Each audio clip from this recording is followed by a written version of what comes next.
Good morning friends, कैसे हो सभी? बढ़िया हैं, आशा करता हूँ।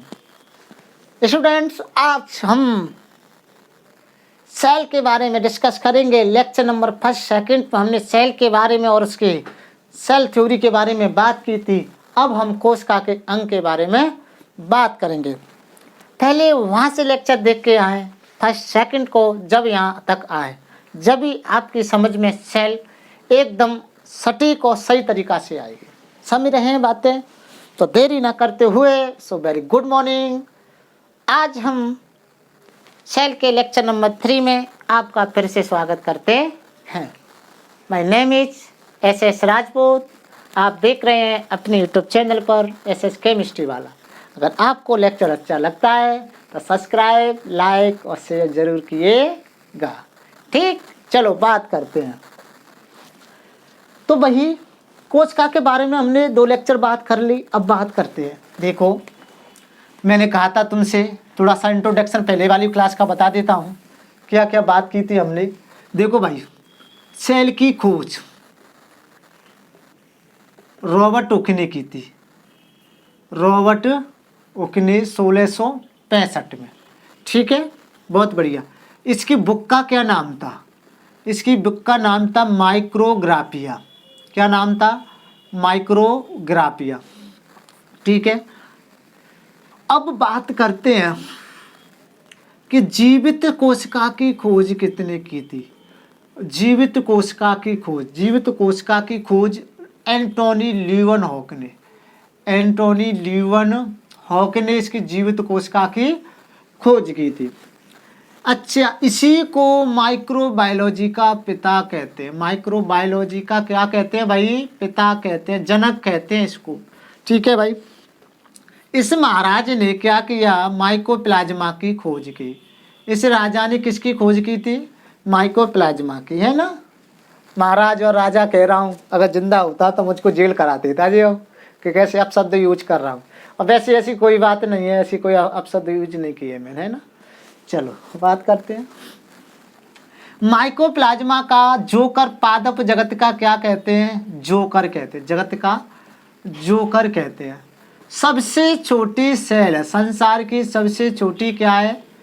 सबसे छोटी सेल है। ठीक है भाई। कोशिका भित्ति सेल वॉल नहीं पाई जाती है। ठीक है भाई, इतनी बात समझ गए। चलो आगे बात करते हैं। तो बड़ी कोशिका अंडा है। बड़ी सेल क्या है? अंडा। किसका? शुतुरमुर्ग का अंडा, है ना। लगभग 2 kg का होता है। कितने का होता है? लगभग 2 kg का होता है। ठीक है। मानव प्रजनन में सबसे बड़ी कोशिका कौन सी है? मानव प्रजनन में सबसे बड़ी कोशिका है अंडाणु। ठीक है भाई। तो सबसे छोटी कोशिका है शुक्राणु। क्या है? शुक्राणु। सबसे लंबी कोशिका कौन सी है? तंत्र। ये पहले लेक्चर में नहीं बताया, अब बता देता हूँ। तंत्र। सबसे लंबी कोशिका तंत्र है। समझ रहे हैं बातें? बहुत बढ़िया समझ रहे हैं। तो अब बात करते हैं। चलो यहाँ तक समझ गए होंगे। तो कोशिका सिद्धांत किसने दिया था? सेल थ्योरी किसने दी थी? स्वान एंड स्लाइडेन ने। किसने? स्वान एंड स्लाइडेन ने। कब दी थी? 1839 में। क्या कहा था? सभी जीवों का शरीर किससे मिलकर बना होता है? कोशिका से मिलकर। क्या कहा था इसने? सभी सजीवों का, बहुत जल्दी लिख रहा हूँ, है ना, पढ़ा चुका हूँ पहले। रिवीजन करा रहा हूँ। सभी सजीवों का शरीर सेल से मिलकर बना होता है। किससे मिलकर बना होता है? सेल से मिलकर बना होता है। फिर रुडोल्फ विर्चो साहब आए। इन्होंने 1855 में कहा था कि पूर्ववर्ती कोशिका से, किससे? पूर्ववर्ती सेल से नई सेल का निर्माण होता है। किसका निर्माण होता है? नई सेल का निर्माण होता है। पहली कोशिका से दूसरी कोशिका बनेगी। इसको पहली कोशिका, इसको मातृ सेल बोलते हैं। इसको डॉटर सेल यानी कि पुत्री कोशिका बोलते हैं। इसको क्या बोलेंगे? पुत्री कोशिका बोलेंगे। जो कोशिका विभाजित होती है उसको मातृ कोशिका कहते हैं। जो कोशिका विभाजन से बनी है उसको क्या कहेंगे? पुत्री कोशिका कहते हैं। समझ रहे हैं बात है, बहुत बढ़िया, आप समझ गए होंगे। अच्छा, ब्रचो साहब को पैथोलॉजी का जनक कहते हैं, लिख सकते हैं। इनको किसका जनक कह रहे हैं? पैथोलॉजी का जनक कह रहे हैं, पैथोलॉजी का। खूब बीसी आपने खूब टेस्ट कराए होंगे पैथोलॉजी में, है ना, बहुत बढ़िया। चलो आगे बात करते हैं, अब कोशिका के अंगों के बारे में बात करते हैं भाई। चलो,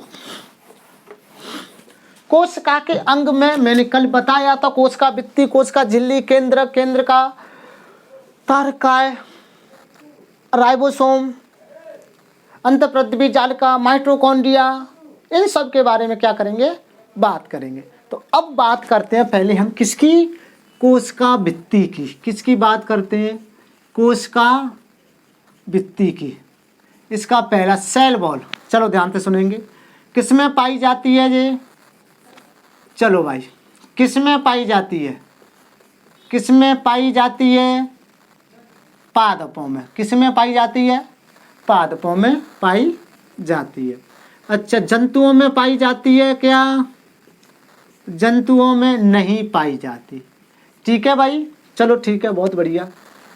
बोलो कैसी होती है? कठोर होती है। कैसी है? कठोर होती है। चलो और बात करते हैं, कैसी दिखती है? पारगम्य होती है। कैसी होती है? पारगम्य होती है। ठीक है भाई, चलो और बात करते हैं। पारगम्य हो गई। चलो, किसकी बनी होती है? किससे बनी होती है?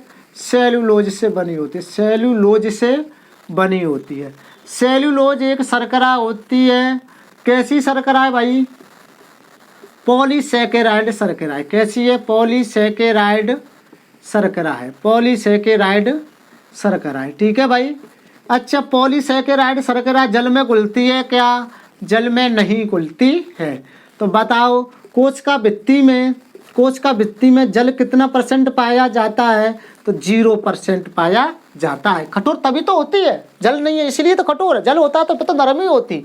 समझ रहे बात है? बहुत अच्छा क्वेश्चन है यहाँ से भी, है ना, बहुत बढ़िया। तो फिर बात आएगी कि सेलुलोज जंतुओं में पाया जाता है, तो कहेंगे सर सेलुलोज जंतुओं में नहीं पाया जाता है। समझ रहे हैं बातें? बोलो भाई, समझे कि नहीं समझे? समझ गए, है ना, बहुत बढ़िया। चलो बात करते हैं कोशिका भित्ति की। कोशिका किस में पाई जाती है? पादपों में, जंतुओं में नहीं पाई जाती। कोशिका भित्ति कठोर होती है। कोशिका भित्ति पारगम्य होती है। कोशिका भित्ति सेलुलोज की बनी होती है। सेलुलोज एक शर्करा होता है। सेलुलोज जो शर्करा है वो पॉलीसैकेराइड शर्करा होती है। पॉलीसैकेराइड शर्करा जल में अघुलनशील है, अतः सेलुलोज जंतुओं में नहीं पाया जाता है, अतः कोशिका भित्ति में जल 0% होता है। बोलो इतने पॉइंट समझे आए कि नहीं समझ? 10-12 पॉइंट हो गए, है ना। एक भी क्वेश्चन बाहर नहीं निकलेगा, टेंशन काहे ले रहे तुम, है ना। चांद के टुकड़े हैं, है ना, चांद चांद करके सिर पे मत छड़ना, है ना, बस अपनी पढ़ाई पर चांद चांद लगा देना। चलो बात करते अब कोशिका झिल्ली की। इतनी बात समझ गए? अगर मैं जल्दी जल्दी प्रेस कर देता हूँ तो वीडियो को ऐसे पॉज करो, बंद करो, लिखो, अच्छे से नोट्स बनाओ, ठीक है। चलो दूसरी बात करते हैं कोशिका झिल्ली की। उसकी उल्टी हो जाएगी, किसकी? कोशिका भित्ति की। ज़्यादातर उल्टी होती है कोशिका झिल्ली, सेल मेम्ब्रेन।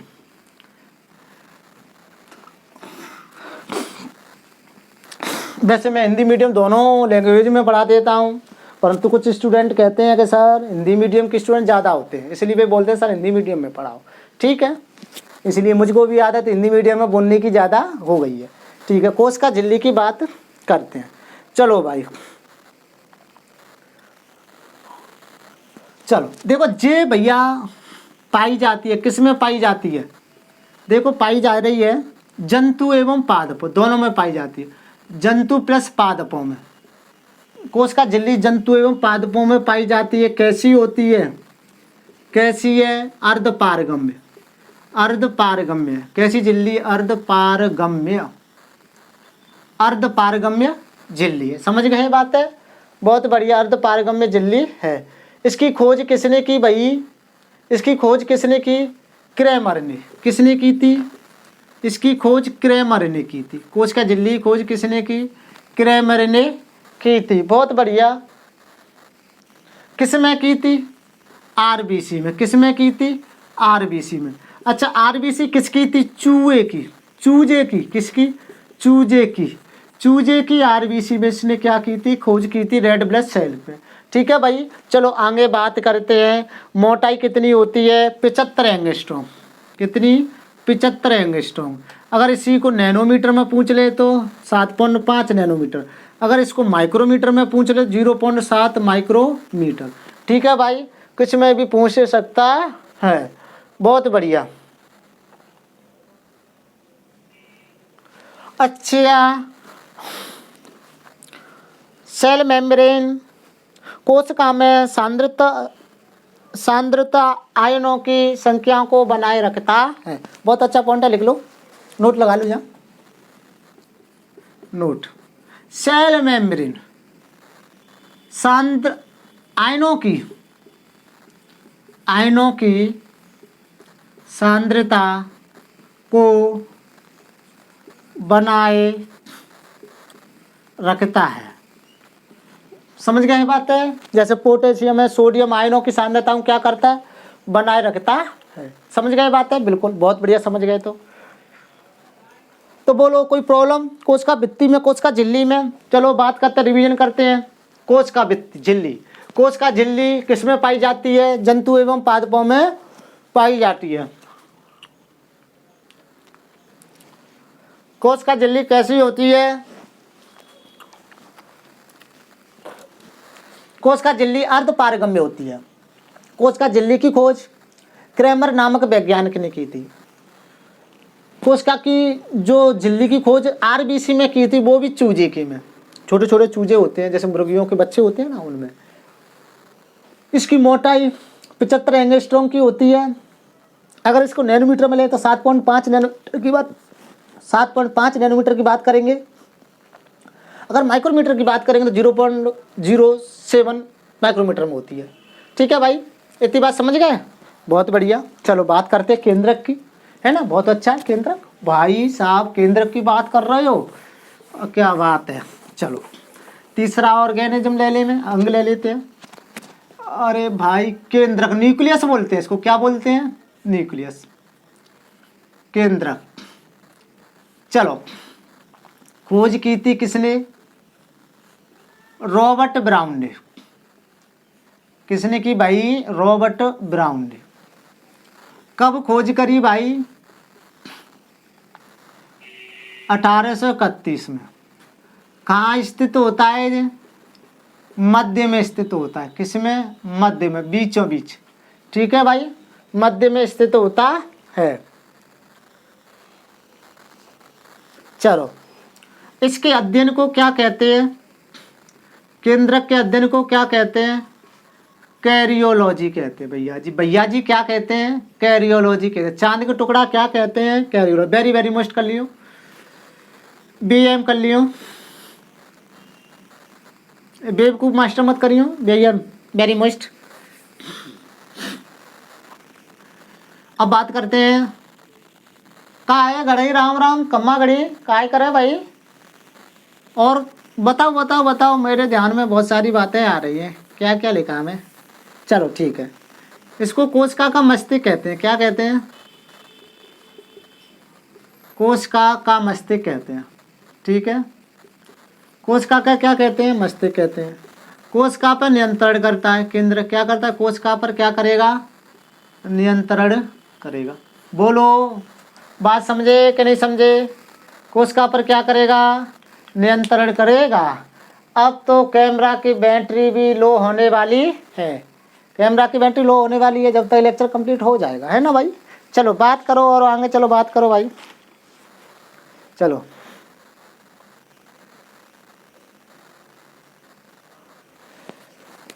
देखो भाई, जंतुओं में केंद्रक का आकार कैसा होता है? केंद्रक का आकार छोटा होता है।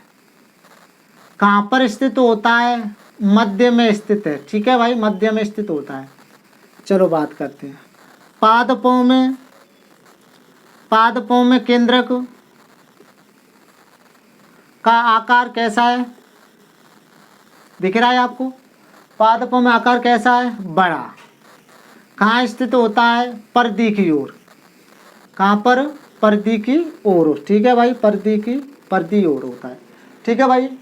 बहुत बढ़िया, इतनी बात समझ गए तो चलो रिवीजन करो जल्दी जल्दी। केंद्रक के भाग, किसकी बात करेंगे? केंद्रक के भाग। चलो रिवीजन कराते हैं। केंद्रक की खोज 1831 में किसने? रॉबर्ट ब्राउन ने। केंद्रक की खोज 1831 में किसने? रॉबर्ट ब्राउन ने। कब कराई? 1831 में हो गया। कहाँ स्थित होता है केंद्रक? मध्य में स्थित होता है, मनुष्य मानी जानवरों में मध्य में होता है ना। केंद्रक के अध्ययन को क्या कहते हैं? कैरियोलॉजी कहते हैं। केंद्रक कोशिका का मस्तिष्क कहलाता है। किसका? कोशिका का क्या कहलाता है? मस्तिष्क कहलाता है। कोशिका का मस्तिष्क कहलाता है, शरीर का मस्तिष्क कहलाता है, बिल्कुल कोशिका का ही मस्तिष्क कहलाता है। केंद्रक कोशिका पर नियंत्रण करता है। जंतुओं में केंद्रक का आकार छोटा होता है परंतु मध्य में स्थित होता है। पादपों में केंद्रक का आकार बड़ा होता है परंतु पर्दी की ओर स्थित होता है। बोलो इतनी बात समझे कि नहीं समझे? समझ गए होंगे ना भाई, इतनी बात तो है ना। अब केंद्रक के कुछ भाग होते हैं, जैसे केंद्रक झिल्ली है, तारक काय, सेंट्रियोल्स बोलते हैं। चलो बात करते हैं केंद्रक के भाग। चलो प्रेस कर दें। चलो यहाँ से इसको भी करो। केंद्रक के भाग, इसको भी प्रेस करो। केंद्रक के भाग नंबर 1। चलो बोलो कौन कौन से होते? जल्दी जल्दी जल्दी जल्दी बोलो। केंद्र का झिल्ली, केंद्रक द्रव, क्रोमेटिन। चलो केंद्र का झिल्ली, ठीक है भाई। बैटरी लो हो रही है, बोला था मैंने। केंद्र का झिल्ली, केंद्र का द्रव, ठीक है भाई। क्रोमेटिन, फोर्थ वाला और लिख लो आप। केंद्र का, क्या? केंद्र का। बोलो ये सभी किसमें स्थित होते हैं? केंद्रक में, जिसको न्यूक्लियोलस बोलते हैं। केंद्र का क्या बोलते हैं? न्यूक्लियोलस बोलते हैं। बहुत बढ़िया बात, इतनी बात समझ गए होंगे आप। यहाँ से लेक्चर जो होगा, जो केंद्र का है, जो केंद्र का झिल्ली है, जो केंद्रक होता है ऐसे। अब इसको बाहर की जो झिल्ली है उसको केंद्र का झिल्ली बोलते हैं या केंद्र का झिल्ली बोलते हैं। केंद्र का द्रव, इसके अंदर जो द्रव भरा होता है उसको केंद्र का द्रव बोलते हैं। इसके अंतर्गत कुछ ऐसी संरचना होती है, क्रोमेटिन, जो डीएनए होता है। मान लिया मैंने क्रोमेटिन से डीएनए बना होता है वैसे। तो अब ऐसी स्ट्रक्चर होगी जो रेशेनुमा संरचना, तंतुमय संरचना होगी, उसको क्या बोलेंगे? क्रोमेटिन बोलेंगे। केंद्र का, इसके मध्य में एक छोटा सा भाग होता है जिसको क्या बोलते हैं? केंद्र का कहते हैं। केंद्र का जिसको क्या कहते हैं? प्रोटीन की फैक्ट्री कहते हैं, राइबोसोम की फैक्ट्री कहते हैं, इसको भी याद करें। तो ये सारी बातें केंद्रक के अंदर ही है, तो इसकी नेक्स्ट लेक्चर में बात करेंगे, ठीक है भाई। रिवीजन हो गया, समझ गए बातें, करा दिया, साथ ही साथ करा देता हूँ। इसके 4th पार्ट है, लेक्चर नंबर 4 में बात आएगी। इसके 2 लेक्चर और होंगे तो पूरी सेल कंप्लीट समाप्त हो जाएगी, यानी कि पूरा सेल के बारे में क्वेश्चन कहीं से बाहर नहीं जाएगा, ठीक है भाई, है ना। समय के अनुसार आपको पढ़ा रहे हैं। अच्छे वीडियो लगे तो उसको लाइक शेयर सब्सक्राइब जरूर करें, है ना। कैसे हो सभी? 2 मिनट बात कर लें आपसे। काय तारो काय हाल? अरे तुसी बंदा चंगा, बोल भाई क्या कहना चाहता है? तेरी आवाज़ रिकॉर्ड नहीं होगी, माइक तो मेरे पास है, वहां से नहीं सुनाई देगा। बोल क्या कहना चाहता है? अच्छा, सबसे लंबी कोशिका, हाँ सबसे लंबी कोशिका है तंत्र का तंत्र। सबसे छोटी कोशिका माइकोप्लाज्मा। बता तो रहा हूँ, बहुत बता रहा हूँ तुमको, बहुत बहुत बारी बताए हैं ना। डीएनए का नाम डीऑक्सीराइबोन्यूक्लिक अम्ल। अभी बताएंगे डीएनए की वाटसन क्रिक ने 1953 में मॉडल दिया था, जो द्विकुंडलित होता है। इस सब के बारे में धीरे धीरे बात करेंगे। तो लेक्चर समाप्त करते हैं। स्वस्थ रहो, मस्त रहो, व्यस्त रहो, पढ़ते रहो, बढ़ते रहो। All the best. Next lecture में फिर मिलते हैं।